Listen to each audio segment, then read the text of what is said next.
In the bottom of the long ship of Cosima, Kaya lay back and watched the night sky above drift by.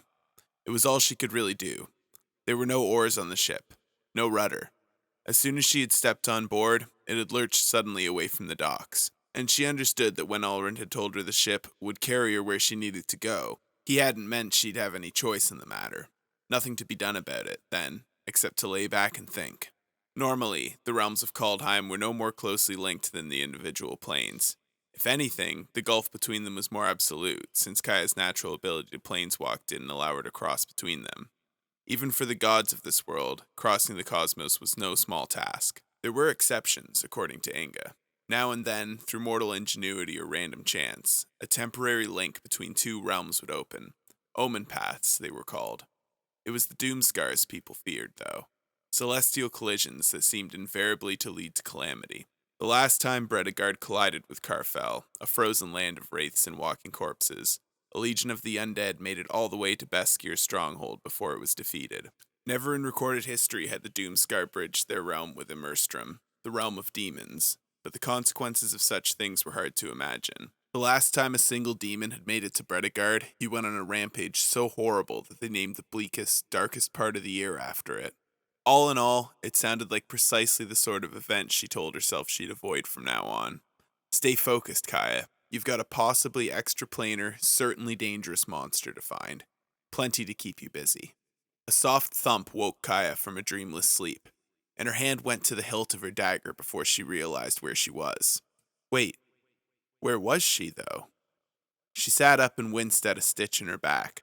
The long ship may have been a powerful artifact, capable of sailing through the raw magical energies of the cosmos, but that didn't make it any better as a bed. A thick mist had settled over the water behind her, swallowing up everything but the sound of the tide lapping at the stern. Ahead, the noise of the ship had run up on a muddy bank gnarled with roots. My stop, huh? Said Kaya to no one. She climbed out and immediately her boots sunk into the wet black earth. As she wondered if she should tie the ship to one of the thick roots curling off the edge of the shore, the boat lurched back into the waves as if it had been pushed.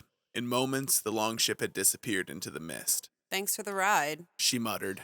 What exactly would she do if the monster hopped realms again?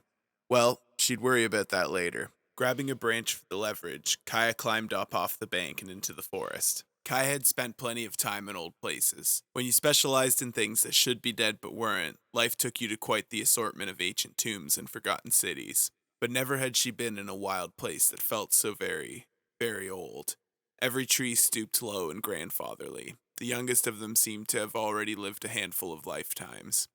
Here and there she came across collapsed stonework, scarcely recognizable under the moss that grew everywhere. Everything seemed a relic of a lost age, a concession to time's final victory. In an hour of walking, Kaya saw only one intact structure, a towering archway built of stone. It had to have housed the gates of some grand sunken fortress once. That, or whoever had built this place, needed their doorways 20 feet high. The forest seemed to go on forever.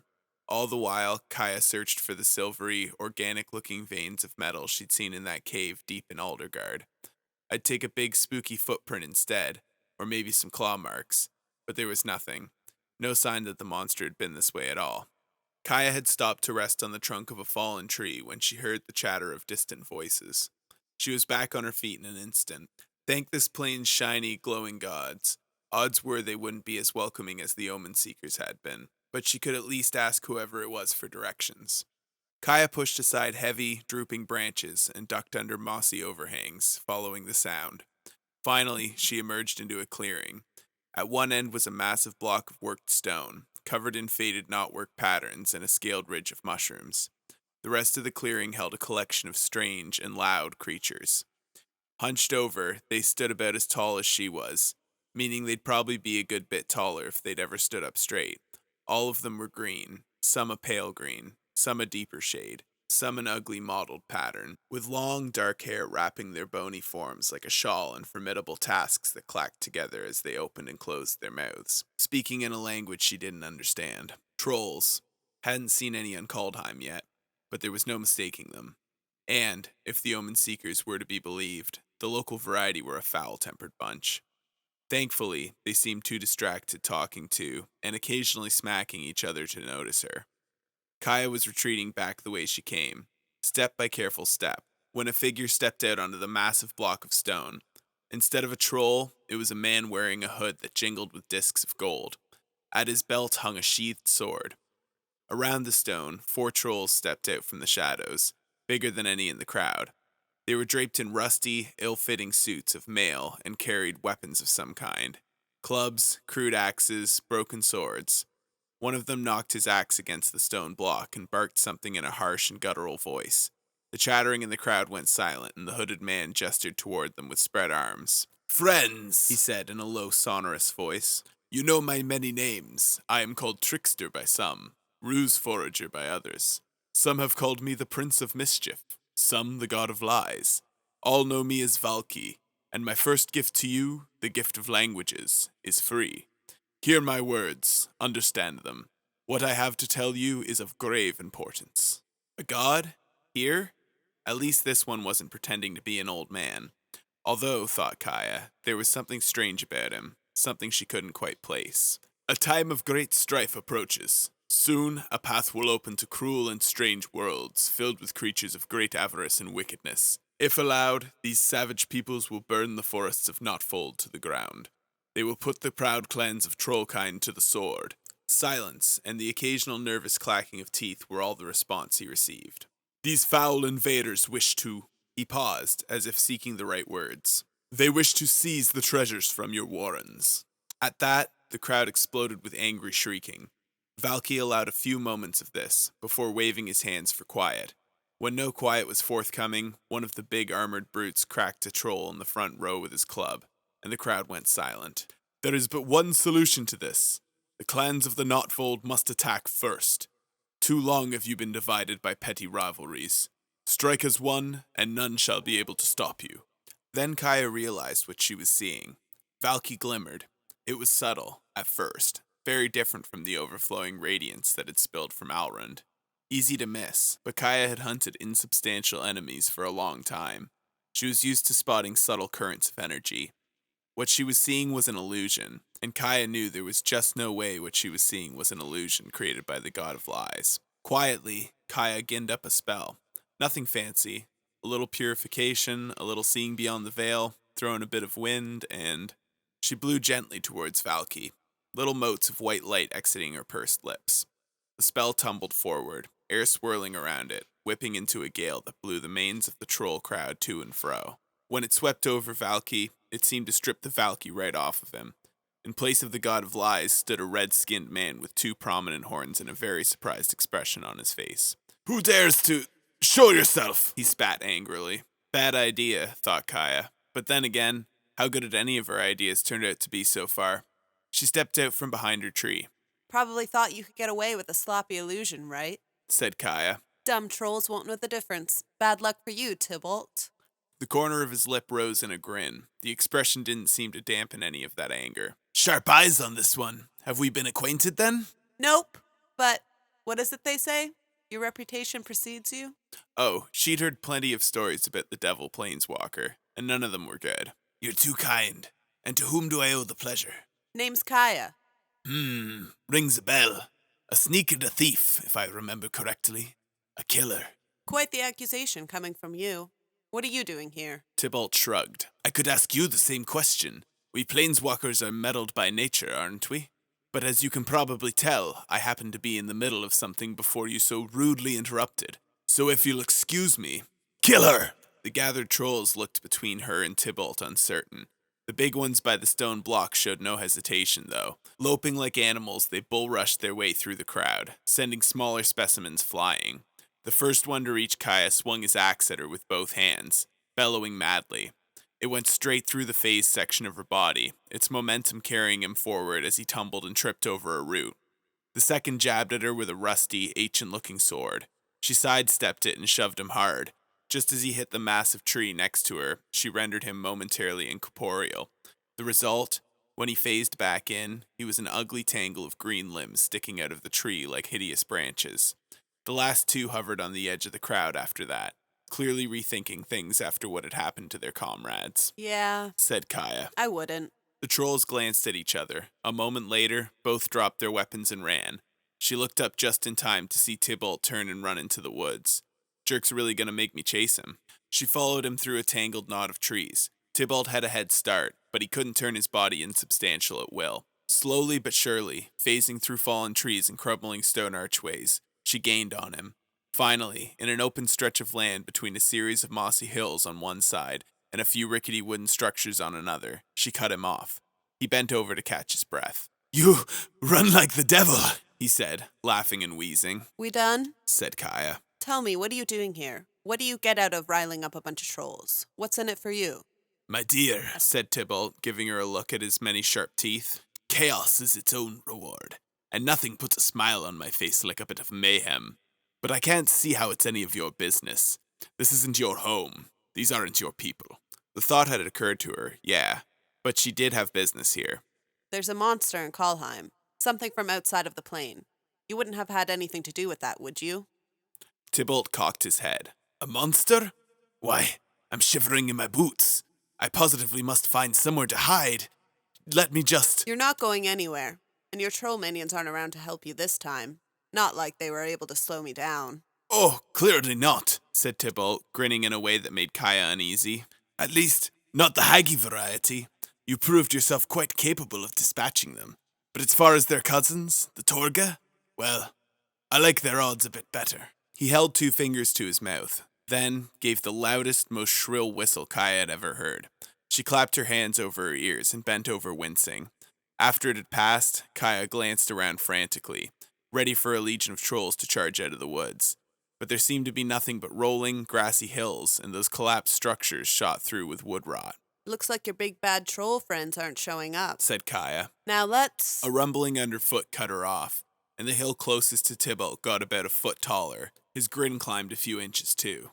"Actually," said Tibalt, "it looks like your eyes aren't as keen as you believed them to be." One after another, they pulled free of the earth, showering the clearing with clumps of black dirt. On one side of her, the wooden structures seemed to collapse in reverse as a behemoth form pushed itself out of the ground, shaking loose errant pieces of wood. They were massive, 20 feet tall at least, the bony ridges along their body resembling nothing so much as features of the landscape. Of most keen interest to Kaya were their fists, each one roughly the size and shape of a boulder, and their long, lank hair grew mosses and grasses. On the one that had emerged from beneath the wooden structure, planks and beams hung off it like primitive armor. Set deep into their geological faces were pin-pricked red eyes. One yawned as it rose, revealing a mouth of yellow, twisted fangs. "Torga trolls, you see, simply hate to be woken from a deep sleep," said Tibalt. "And once they have been, they've got an unfortunate tendency to rip apart anyone and anything in the vicinity." Are you crazy? Hissed Kaya, turning to face the trolls behind her. She counted 6 altogether. They'll kill us both. There was an unusual sound behind her, then a keening, whistling noise, as if the air itself was being sharpened. She turned back to see that Tibalt had drawn his sword. It was a marvel, that was plain. Forged from some kind of glass, it seemed to contain a shifting spectrum of color she had only seen once before, spilling off of Alrund himself. Next to Tibalt was a hole in the world. There was no other way to put it. It hung in the air, the edges ragged and uneven and faintly glowing. Heat and sulphurous air seemed to pour out, and through the tear, Kaya glimpsed black earth, split with volcanic ruptures. Tibalt hefted the sword and grinned at her. "Works like a charm. I'd say I'd wish you luck, but that would make me a liar, wouldn't it?" With that, he stepped through the portal. Behind him, the edges came together and vanished, leaving Kaya with the trolls. She pulled her daggers free from their sheaths as slowly as she could. Maybe she could still get out of this without a fight. Listen, the guy who woke you up, he just stepped out. But if you give me a minute to explain myself... One of the trolls swung at her open-palmed, like it was trying to squash a bug. Would have succeeded, too, if Kaya hadn't phased out of the way. Even clearer the blow, the impact rattled her teeth. Okay, She said. I tried. She jabbed one of her blades into the troll's arm. Or, rather, she tried to. It felt almost exactly like trying to stab a hunk of rock. There was a ringing snap, and she watched the dagger she'd had since Tolvalda break in two. The shock lasted only a moment, but that was long enough for the troll to sweep out its hand and knock her across the clearing. Her head was ringing when she pushed herself back to her feet. It had been a long time since she'd been hit that hard. She flipped her remaining dagger tip down in a reversed grip. I liked that blade. She tumbled right into squishing range of another troll. It swung at her with an uprooted tree, which she phased through. On the other side, she slashed at its exposed leg. The blow scraped and skittered off the thick hide, leaving nothing but a thin scratch. Come on. She said, dodging a backhand from a second troll. She rolled between the legs of a third, narrowly avoiding its clumsy attempt to grab her. Time to fight dirty. Wrapping her blade in ethereal energy, Kaya jabbed it between two huge vertebrae and yanked her hand out just in time to have it rematerialize. Tricky timing, but she was rewarded with a deep bellow as the dagger solidified in its spine. With a tremendous crash, the troll hit the ground. Who's next? She said, turning to the others. Okay, she may have briefly disarmed herself with that little trick, but it was nothing she couldn't. Pain exploded along her left side, and then she was tumbling, rolling across the ground. The troll she had just put down, the one who had apparently swatted her, was lurching to his feet. She could see the scratch she'd put on his leg closing up. They heal too, she thought, in between waves of nausea. Why did everything on this plane heal? The other trolls roared and banged their fists on the ground, spread out in a semicircle that blotted out the sun. 1 against 6. She'd won fights with worse odds, but then again, she'd had weapons in those fights. 1 dagger broken, 1 embedded in an angry troll. Kaya took a deep breath, wincing at the jolt in her ribs. Need a hand? Came a voice from her left. Leaning against one of the ancient, twisting trees of this place was a man with long braids of red hair. By his pointed ears, Kaya could see that he was an elf, but his body was packed with more muscle than she was used to seeing on their kind. He was clearly proud of it, too. Despite the cold, he wore no shirt, only a collection of charms hanging from necklaces and a pair of bracers, one of which was fixed with a brass knife blade. There was something about his relaxed, easy pose that made him seem young, even for a people who's always seemed young. How long have you been standing there? She said. Long enough to see that you're not faring too well. Not that I blame you. A Torga troll is no easy opponent, let alone 6. Lucky for you, I happened to be passing by. That irked her. For a moment, Kaya turned away from the approaching trolls, who still had every intention of smashing her to paste. Listen, kid, get out of here before you get hurt. I can handle myself. I'm not so sure about that. After all, you've lost both of your blades, while I still have my secret weapon. That thing on your wrist? Oh no, I meant this. He tossed up a small, flat stone, caught it, made it tumble over his long fingers. Kaya blinked. That's your secret weapon? A rock? He only smiled and strolled towards the trolls as if he didn't have a care in the world. Hey, watch out! She shouted, stupid kid, making her save them both. Now she couldn't just run. She moved towards him, preparing to phase him out, but there was a lot of distance to cover. The trolls, it appeared, were equanimous. They were just as willing to tear this new opponent apart. As he came closer, one of them swung a mud-covered fist. He stepped out of the way without breaking pace. He was quick, she'd give him that. Even without the ability to turn insubstantial, catching the elf seemed an impossibility for the sluggish trolls. They'd slam the ground where he'd just stood while he danced to the side. They'd clap their hands together where he'd been a moment before, and he'd backflip away. It was just like trying to catch smoke, or bottle lightning. More than once, Kaya thought she saw him linger a moment longer than he needed to, letting a blow from his foes miss by inches instead of miles. A show-off, then. Meanwhile, a transformation was happening in the fist that gripped the rock. The skin of his arm and hand appeared to be glowing, polished and hard, turning almost exactly the same gray as the stone. As one of the trolls tried to stomp the nimble elf into the bedrock below the hill, he leaped suddenly forward. He didn't strike the creature with that brass blade affixed to his arm, though. He only touched the creature on the leg with his new stone hand. Suddenly, the same transformation that had covered the young elf's arm began to spread rapidly across the troll's leg. Its green-gray hide, already pitted and craggy, changed to rough stone. The rock moved in a ripple up its torso, creeping ahead with alarming speed. The lumbering creature had enough time to drop its tusked jaw open in surprise before the wave of stone swept up its face, the expression of surprise freezing in place. The troll with the tree swung it toward the elf in a wide arc. He vaulted straight over it, angling his body between two whip-like branches and tucking into a roll on the other side. He placed that stone-gray hand on the elbow of the troll. In moments, the whole creature was rock. He dodged another blow, turned another troll to stone, and another. It took less than a minute from beginning to end. When they were all defeated, the elf stood with his hands on his hips, staring proudly at the towering statues as if he'd carved them himself. He looked so self-satisfied, Kaya hated to admit that she was impressed. Not bad, kid. He looked at her, his expression going sour. Would you stop calling me that? What should I call you then? Tyvar Kell, Prince of the Elves of Skemfar, greatest hero in all the realms, your personal savior. Tyvar, then. She said, trying not to roll her eyes. I'm Kaya. I appreciate the help, but what's a great hero like yourself doing out here in the middle of the woods? Any chance you were following me? Not you, Valky. He's not Valky, said Kaya, walking over to where her blade had snapped. She slipped the metal end into the sheath, the hilt she hung from her belt. His name is Tibalt. Which of these trolls had her other dagger been embedded in? It was hard to say now, especially because they were all statues. She swept one hand through, probing carefully. It was stone all the way through. She swore under her breath. Yes, I'd gathered that, thanks to your handy dispelling. I'd been suspicious of him for some time, though. Not long ago he came to see my brother in court. I don't know what lies he told Harold, but ever since that visit the elves have been preparing for war.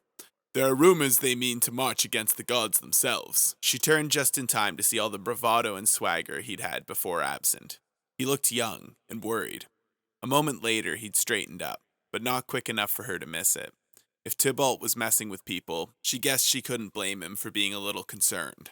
But how the legions intend to cross into the realms of gods, I don't know, he finished. Oh, ancients, The Doomscar. Alrin said there was a Doomscar coming, said Kaya. At that, Tyvar looked as surprised as the troll statues behind him. A Doomscar? And you heard this from Alrind himself? Yeah, nice guy. Lent me a boat. And this Tibalt, he is an enemy of yours? Certainly not a friend. I don't know what he's up to, but it's trouble one way or another. We'll pursue him together then. Clearly you need my help, said Tyvar, smiling at her in a way that hadn't yet failed to piss her off. With an attitude like that, she thought, this kid's gonna get himself killed. Not like that was her problem. Listen, I've got other business. I can't go running after every villain that rears his ugly horned head. Besides, I don't even know how we'd follow him. What do you mean? He used a sword to open up some kind of a portal. Did you see anything? Through it on the other side? Said Tyvar. Not much. It was only open for a second. Said Kaya, trying to think. I remember seeing fire, though, and the ground looked like it had been charred black. Immerstrom, said Tyvar. The name dropped into her stomach like an iron weight. She'd heard Inga whisper stories about that place, the realm of demons. Tyvar, bafflingly, seemed excited at the news. Well, unless you happen to have a magic boat hanging around. But Tyvar already had his eyes closed. He extended both hands in front of him, and Kaya reflectively took a step back. Slowly, in the surrounding air, currents of mana began to curl and twist into complex patterns of glowing knotwork. Kaya realized she had seen magic like this before. It had looked almost effortless when Alrind had opened a doorway into another realm, but the fundamentals were the same. When it opened into that shimmering nightscape of the cosmos, she felt an odd decompression in her ears, as if all the air had suddenly gone out of the clearing. Tyvar finally opened his eyes. A doorway stood before them. Where in the hells did you learn to do that? Breathed Kaya. The sorcerers of Skemfar are experts of their craft, and you can count me an expert among experts, he said, grinning. I've been all throughout the realms of Kaldheim. My natural gifts express themselves a bit differently in each one. She took a step closer, and something caught her eye. In the bundle of charms around his neck, among the bones and gems and little twisted bits of metal, was a small octahedron of dark stone. Covering the sides was a minute, precise etching, a design she had seen before, but not here. Ah, he said, catching her gaze. He held up the little shaped stone to the light. Feel free to admire it. I found this one in a remote realm, one even the sagas don't speak of. It was called Zendikar, she said, cutting him off. Holy ancients, you're a planeswalker. His grin flagged, uncertain. And what, exactly, is a planeswalker? Right.